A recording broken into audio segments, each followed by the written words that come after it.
Echo and Narcissus. Echo was a forest nymph, beautiful and kind. Artemis, goddess of the moon, loved her dearly. When Artemis came to the forest to hunt, she called on Echo to join her. Echo, however, had one fault. She loved to talk. She chattered without stopping. It did not bother her one bit that nobody listened to anything she said. Hera, the queen of the gods, once came to visit Artemis. Echo kept interrupting the two as they spoke. Artemis warned Echo to be silent, but she paid no attention. She prattled on and on until Hera lost patience. She turned to Echo and said, "You love to talk, and so you shall. You will never begin a conversation. You will only reply when someone else speaks. Since you love to have the last word, I will give it to you. Never again will you speak words of your own. You may only repeat words that someone else has spoken." "Spoken," said Echo. "Someone else has spoken." Now the words of others were all that she could say. Echo left the nymphs and went to live by herself in a corner of the forest where people seldom came. For a long time she did not speak at all. One day a young hunter wandered by. Narcissus was his name, and he was extremely handsome. Echo watched him from behind the trees. She desperately wanted to speak to him, but she could not say one word until he spoke to her first. Echo followed the handsome young man through the forest. After a time, Narcissus noticed her. He smiled and called, "Hello! Who are you? What is your name?" "What is your name? Your name, your name," said Echo.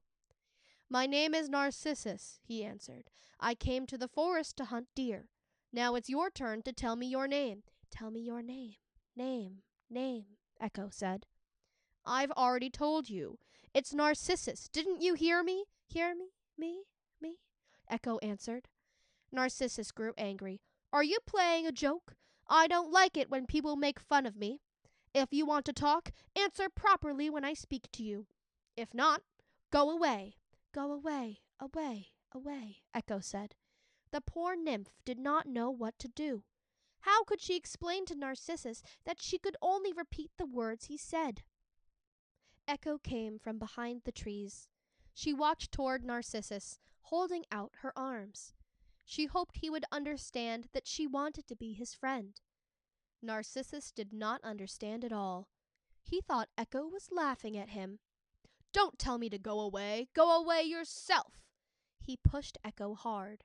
She fell down. Echo began to cry. Tears ran down her cheeks, but not a single sound came from her lips. Narcissus cared not one bit about her tears. "Cry all you want. I don't care. You made fun of me. You got what you deserved."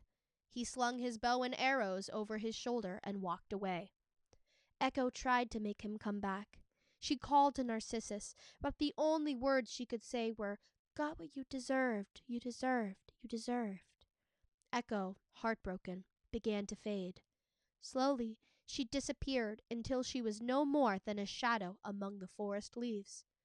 Then the shadow disappeared too. Nothing remained of Echo except her voice.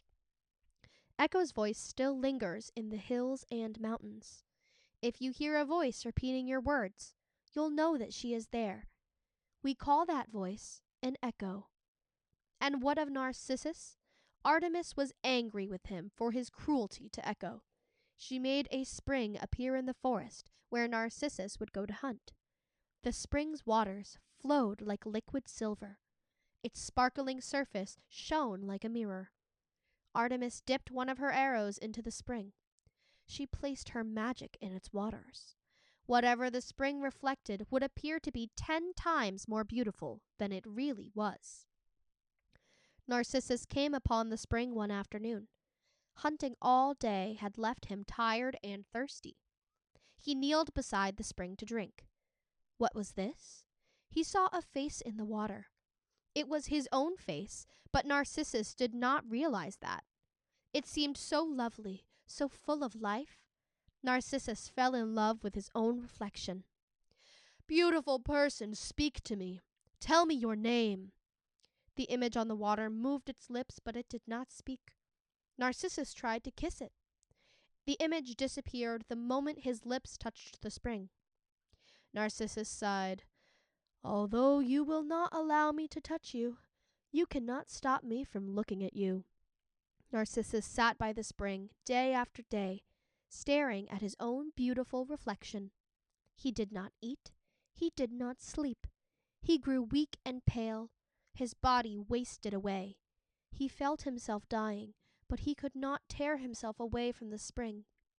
"Alas!" he cried to the reflection, "if only you could see how much I love you." Saying that, he died. Echo repeated his last words over and over again. "How much I love you. How much I love you." The nymphs gathered to bury Narcissus. They could not find him. On the spot where he lay, they saw a flower growing, a beautiful flower, like a golden trumpet surrounded by yellow petals. The Greeks called this flower the Narcissus, after the poor young man who fell in love with himself. We see it in gardens every spring. We call it the daffodil.